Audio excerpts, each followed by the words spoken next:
Hey everyone, welcome back to the channel. Today, I'm going to show you a simple yet powerful trick to make your Hotmail messages easier to read and more personalized.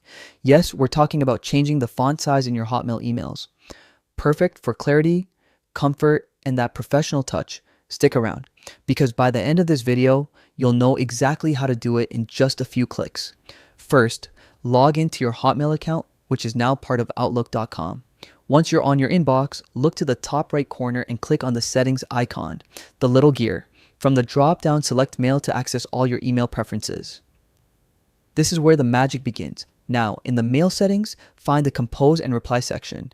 Here, you'll see the option to change size. You can use the slider or drop-down menu to pick your preferred font size for new messages. This means every email you compose can be tailored for readability, whether you like it small and sleek or big and bold. Before sending your emails, take a moment to preview different sizes, especially if your emails are text-heavy. Testing ensures they're clear and easy to read.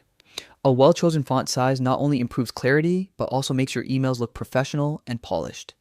And that's it. Changing your font size in Hotmail is that easy. Remember, you can always return to these settings anytime if you want to tweak it further. Thanks for watching. If this tutorial helped you, don't forget to hit like and subscribe for more quick and easy tech tips. Stay productive, and I'll see you in the next video.